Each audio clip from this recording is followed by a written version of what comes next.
ఇప్పటి వరకు అత్తగారింటి వాళ్లు ఎవ్వరూ తమ కష్ట సుఖాల్లో పాలు పంచుకోలేదని ఇప్పుడు మాత్రం నోటుకొచ్చినట్లు మాట్లాడుతున్నారని దువ్వాడ శ్రీనివాస్ భార్య వాణి ఆవేదన వ్యక్తం చేశారు. దువ్వాడ శ్రీను తల్లి ఆయన తమ్ముడు వల్లే కుటుంబం డిస్టర్బ్ అయిందని తెలిపారు. టకెల్లో ఉన్నటువంటి దువ్వాడ శ్రీనివాస్ ఇంటి దగ్గర ఉన్నాం. 3 రోజుల నుంచి వేదికగా నిలిచినటువంటి ఇక్కడే ఈ బెడ్ మీదే దువ్వాడ వాణి ఆమె కూతురు హైందవి 3 రోజుల నుంచి ఇక్కడే ఉంటున్నటువంటి పరిస్థితి అయితే ఉంది. ఇది ఆరు బయట బిల్డింగ్ అండర్ కన్స్ట్రక్షన్లో ఉంది. ఆ తర్వాత వీళ్ళు దువ్వాడ వాణి అదేవిధంగా దువ్వాడ శ్రీనివాస్ మీద చేసినటువంటి ఆరోపణల నేపథ్యంలో ప్రస్తుతం ఎవరిది తప్పు ఎవరిది ఒప్పు న్యాయం ఎవరి వైపు ఉందనేది ప్రస్తుతం అయితే ఒక చిక్కుముడిగా కనిపిస్తున్నటువంటి పరిస్థితి కనిపిస్తుంది. దువ్వాడ వాణి ఇప్పటికే ఈ శ్రీను ఇంటి దగ్గర ఆందోళన చేయడంతో పాటుగా తమకు న్యాయం చేయాలని తల్లి కూతురు ఇద్దరు కూడా తమ ఆందోళన కొనసాగిస్తున్నారు. అదేవిధంగా దువ్వాడ శ్రీను నేను విడాకులు తీసుకుంటాను, నాకు ఆమెకి సంబంధం లేదు, నా కూతురుని చూసుకుంటాను ఇప్పటికే ప్రకటన చేసినటువంటి పరిస్థితి ఉంది. రెండు పక్షాలు అటు దువ్వాడ వాణి దువ్వాడ శ్రీనివాస్ మీద శ్రీధర్ మీద కేసు పెడితే అదేవిధంగా దువ్వాడ శ్రీను వాణి మీద కూతురు మీద కేసు పెట్టినటువంటి పరిస్థితి ఉంది. ఇలా ఇరుపక్షాలు ఒకరి మీద ఒకరు కేసులు పెట్టుకున్నటువంటి నేపథ్యంలో పోలీసులు అయితే ప్రస్తుతం కేసు నమోదు చేసి వాళ్ళకైతే నోటీసులు సరి చేసినటువంటి పరిస్థితి ఉంది. అంటే 41 నోటీస్ కింద 41 కింద నోటీసులు ఇచ్చే అవకాశం అయితే కనిపిస్తుంది.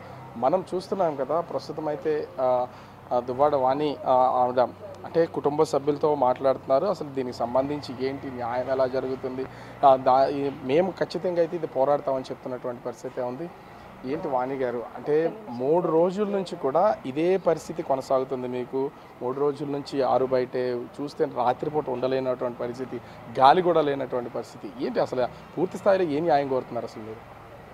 సార్ చాలా ప్రాబ్లంగా ఉంది. నేను భరించాలంటే భరించవచ్చు, కానీ నా కూతురు కూడా ఈ నిద్ర ఉండడం లేదు. దోమలు పాములు మీరు గమనిస్తున్నారు. ఎవరు కూడా ఇక్కడ పడుకోలేని పరిస్థితి. ఆయన నా కోసం కాకపోయినా తన పిల్లల కోసమైనా ఆలోచించే పరిస్థితి కనిపించడం లేదు. ఎంత దారుణంగా బిహేవ్ చేస్తున్నారంటే అంత దారుణంగా. వాళ్ళందరూ కూడా ఆయన బ్రదర్ కానీ వాళ్ళ మదర్ కానీ ఈ రోజు వరకు కూడా మా కష్ట సుఖాలు ఏ రోజు కూడా పాలు పంచుకోలేదు. వాళ్ళు ఈరోజు ఎంటర్ అయిపోయి ఏమేమో పిచ్చి పిచ్చి మాటలన్నీ ఆడుతున్నారు. ప్రజలందరికీ తెలుసు వాళ్ళ పరిస్థితి ఏంటి, వాళ్ళ స్థితి ఏంటి. మా చుట్టాల బంధువులకు తెలుసు అందరికీ వాళ్ళ పరిస్థితి ఏంటి, వాళ్ళ స్థితి ఏంటి. కేవలం వాళ్ళ మదరు వాళ్ళ బ్రదర్ వల్లే మా ఫ్యామిలీ బాగా డిస్టర్బెన్స్ అవుతుంది. 3 రోజుల నుంచి కూడా ఆయన లోపలే ఉన్నారు, మీరు బయటే ఉన్నారు. అసలు మీరు అంతిమంగా ఆయన ఏం కోరుతున్నారు, అసలు డిమాండ్ ఏమైనా ఉందా? మా పిల్లలు మేము కలిపి మా ఇంట్లోకి మేము వెళ్ళాలని కోరుకుంటున్నామండి, అంతే తప్ప ఇంకేం లేదు. ఎందుకంటే దాంట్లో అసభ్య కార్యక్రమాలు అన్నీ జరుగుతున్నాయి. ఆ కార్యక్రమాలు కూడా బయటికి వీడియోస్ అన్నీ కూడా వస్తున్నాయి. దాన్ని మేము ఖండించి నా ఆడపిల్లలు నాకు 2 డాక్టర్సు, ఒక పాప మ్యారేజ్ అయిపోయింది, ఇంకొక పాప మ్యారేజ్కి ఉంది కాబట్టి పార్టీ పరువు తీసేస్తున్నారు, జగనన్న పరువు తీసేస్తున్నారు, కుటుంబం పరువు తీసేస్తున్నారు, మా ఫాదర్ పరువు తీసేస్తున్నారు. మాది గౌరవమైన ఫ్యామిలీ, మా పరువు అన్నీ తీసేశారు. ఇంకేం మాకు ఉంచలేదు ఆయన. రోడ్డు ఎక్కించేశాడు. మా జీవితాలు ఇంకెంత దారుణంగా రోడ్డు ఎక్కించేశారంటే వాళ్ళ కుటుంబం వాళ్ళ బ్రదరు వాళ్ళ మదరు అతను ఎంత దారుణంగా ఎక్కించేశాడంటే అంత దారుణంగా ఎక్కించారు. మాకేమీ డబ్బు ఆస్తులు శాశ్వతం కాదు కదండి, మనిషికి విలువలు శాశ్వతం. ఆ విలువలు లేకుండా మాకు చేస్తారు. మీరేమో ఆయన కావాలి, పిల్లలకి ఆయన కావాలని చెప్పి మీరు ఇక్కడ చెప్తున్నటువంటి, నేను 30 సంవత్సరాల నుంచి ఇబ్బంది పడుతున్నా, నేను ఇప్పుడు డైవర్స్ ఇస్తాను, ఇంతకుముందు ఆమె డైవర్స్ కోరింది కాబట్టి నేను ఇప్పుడు ఇస్తాననేమో దువ్వాడ శ్రీనివాస్ చెప్తున్నారు. సార్ మేము ఇప్పుడు డైవర్సులు కోరడము అట్లాంటిది ఏం లేదు. డైవర్స్ కోరాలంటే స్టార్టింగే నేను చెప్పేయాలి, ఇదేం అరేంజ్డ్ మ్యారేజ్ కాదు. ఆయన ఏదో గొప్పలు చెప్పుకుంటున్నాడు. ఆయన ఇంటర్వ్యూస్ గతంలో చూడండి, నేను ఇష్టపడి చేసుకున్నాను అని చెప్పాడు. ఈరోజు వచ్చేమో మా ఇంటికి నన్ను మ్యారేజ్ చేసుకునే శక్తి సామర్థ్యాలు ఉండే కుటుంబం వాళ్ళది. మా పేరెంట్స్ని నెగ్లెక్ట్ చేస్తూ నేను బయటికి వెళ్ళిపోయి నేను మా ఫాదర్ మా మదర్ని కాదని ఈ మ్యారేజ్ చేసుకునే పరిస్థితి. అందుకే నేను ఒక ఇంటర్వ్యూలో కూడా తల్లిదండ్రులకి ఏ పిల్లలు కూడా ఇబ్బంది పెట్టకూడదు, దాని ఎఫెక్ట్ అనేది ఖచ్చితంగా నేను ఒక్కదాన్ని అనుభవిస్తే పర్వాలేదు, నా పిల్లలు కూడా ఫేస్ చేస్తున్నారు అనేది. అంటే ఇక్కడ మీరేమో ఒంటరిగా ఇక్కడ ఆందోళన చేస్తున్నటువంటి పరిస్థితి, పిల్లల్ని కూడా తీసుకొచ్చి ఎక్కడో చదువుతున్నటువంటి వాళ్ళని కూడా తీసుకొచ్చి మీతో పాటు వీళ్ళందరూ కూడా దీంట్లో భాగస్వాములు తండ్రి కోసం అనేది ఎందుకు పిల్లల్ని కూడా ఇన్వాల్వ్ చేయడం? నేను పిల్లల్ని ఇన్వాల్వ్ చేయలేదండి. ఫస్ట్ ఆఫ్ ఆల్ నేను వద్దనేసాను. పలాస వెళ్ళేటప్పుడు వాళ్ళ ఇంటికి వెళ్ళేటప్పుడు కూడా వద్దనేసాను. వాళ్ళు అక్కడికి వెళ్ళారు పాపం. వెళ్ళినప్పుడు వాళ్ళ బ్రదరు మదరు చాలా అసభ్యకరంగా నా పిల్లలు, ఒక చిన్న అన్న అతడు అట్లా మాట్లాడతాడండి పిల్లలకి. అతడు 3 ఆడపిల్లలు ఉన్నారు. ఎవరైనా అట్లా చిన్న అన్న అనే వ్యక్తి అలా బిహేవ్, ఆ వీడియోస్ కూడా చూడండి. ఎవరైనా నాన్నమ్మన్న వాళ్ళు అలా బిహేవ్ చేస్తారండి? వాళ్ళకి ఏ ఎఫెక్షన్స్ లేవు, ఏ పద్ధతి. నాతోనే కాదు, ఎవరు 3 బ్రదర్స్, వాళ్ళు 3 ఫ్యామిలీస్లో కూడా ఎవరి పట్ల వాళ్ళకి ఫ్యామిలీస్ వీటి పట్ల వాళ్ళకి ఎఫెక్షన్స్ ఉండవు. వాళ్ళ పరిస్థితి, వాళ్ళ అమ్మగారి పరిస్థితి, వాళ్ళ ఆ పిల్లల వాళ్ళ కొడుకుల పరిస్థితి, అందరి పరిస్థితి నేను పిల్లలకి అన్నాను, వాళ్ళు మంచోళ్ళు కాదమ్మా, వాళ్ళకి ఎఫెక్షన్స్ లేవు, దయచేసి మీరు వెళ్ళకండి అంటే. ఇన్ని రోజుల నుండి మేము ఆ వీడియోలు చూసి ఇదవుతుంటే, అమ్మ మేము వెళ్ళి అడుగుతాం నాన్నకి అని అంటే 2 వరకు ఇక్కడ ఉన్నారు. మెసేజ్ కూడా మధ్యాహ్నం 2కి వచ్చారు పిల్లలు, మెసేజ్ కూడా పెట్టారు. అన్నీ పెడితే పిల్లలకు కూడా బ్లాక్మెయిల్ చేశాడు. నేను ఆ మాట చెప్పకూడదు. శ్రీనివాస్ గారు కూడా చెప్తున్నారు, నేను వాణితో ఇక కలిసి ఉండలేను, కానీ నా పిల్లలకు కావాల్సిందంతా నేను చేస్తాను అంటున్నాడు. అది అంటే ఏం జరుగుతుంది? ఆయన కలిసి ఉండమని మేమేం అడగడం లేదు.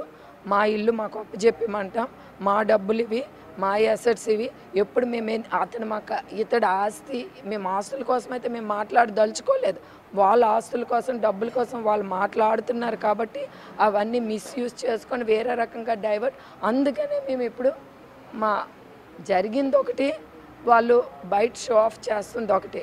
సో అందుకే మేము ఈరోజు ఏంటంటే లోపలికి ఎంటర్ అయిపోయి మా ఇది మేము తీసుకోవడానికి సిద్ధంగా ఉన్నాం. మీరేమో ఇక్కడ ఆందోళన చేస్తున్నారు, ఇంటి లోపలేమో శ్రీనివాస్ గారు ఉన్నారు. ఇప్పుడు ఈ వివాదానికి కారణమైన మాధురి నా పరువంతా తీశారు కాబట్టి ఆ ఇంటి ముందుకు వచ్చి నేను ఆందోళన చేస్తాను అంటుంది. మరి మీరేం చెప్తారు? మీ ఇంటి ముందని మీరని చెప్తున్నారు, ఆయన లోపల ఉన్నారు, ఆవిడేమో వచ్చి ఇక్కడే ఆందోళన చేస్తానని చెప్తాను. చేసుకొని పోలీసు చట్టము వ్యవస్థ అంతా ఉంది, వాళ్ళ పని వాళ్ళు చేస్తారు, సమస్య లేదు. ఎవరు ఊరుకోరు. ఎవరి కుటుంబాల్లో దూరిపోయి ఆవిడ ధర్నాలు చేస్తుంది. ఆవిడ డ్యాన్సులు లేవమ్మా ఇంట్లో, ఆవిడ వీడియోలు లేవా? మేమేమైనా తప్పుడు మాట్లాడుతున్నామా? ఆవిడే కదా మీడియా ముందు ఒప్పుకుంది మా ఇంట్లో ఉంటున్నానని. మేమేమైనా అసత్య ప్రచారాలు చేస్తున్నామా? ఆవిడ ఎలగండి ఉంటుంది, ఒక ఏమంటే ఏంటది అడల్టరీ లీగల్ అంటది. ఆవిడ అన్నీ ఒప్పుకొని మేమేదో ఆవిడ మీద సృష్టిస్తున్నామని ఆవిడ ఎలా చెప్తుంది? మేమేం సృష్టించడం లేదు, అన్నీ ఆవిడ నోటితోనే ఆవిడ ఫ్యాక్ట్స్ని ఒప్పుకుంది. ఎట్లా మా ఇంట్లో ఉంటుంది? మా ఇంట్లో ఉండవలసిన అవసరం ఆవిడకేంటి? ఏమంటే అన్నారయ్య అంటది, కోటీసులం అంటది, డబ్బులు అలాంటప్పుడు ఆవిడిల్లు ఆవిడ ఉంచుకోకన్నా మా ఇంట్లోనే వచ్చి దూరిపోయి ఇష్టానుసారం చేసేసి కంపు చేసేసి. మాదొక గౌరవమైన కుటుంబం, మా ఫాదర్ ఒక జమీందారు, మాకు ఈరోజు శ్రీని గారు రోడ్డుకి ఇచ్చేసి, వాళ్ళ అన్నదమ్ములు వాళ్ళ కుటుంబ సభ్యులంతా రోడ్డుకి ఇచ్చేసి, ఎవరో ఒక అన్నోన్ పర్సన్ వచ్చేసి ఇష్టానుసారం మా కుటుంబం మీద మాకేమీ బ్రతకనివ్వలేదండి. శ్రీని గారు మా పిల్లల జీవితం, మా జీవితం సర్వనాశనం చేశారు.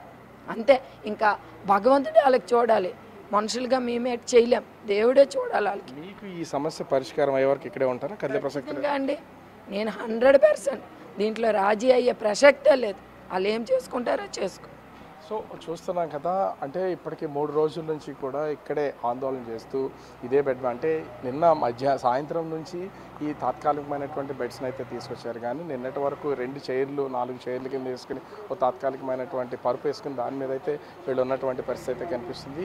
ఓవరాల్గా చూస్తే దువ్వాడ శ్రీనివాస్ తన ఈ సమస్యకి పరిష్కారం తేల్చే వరకు కూడా ఇక్కడి నుంచి కదిలే ప్రసక్తి లేదు. ఎన్ని రోజులైనా ఆందోళన చేస్తాం.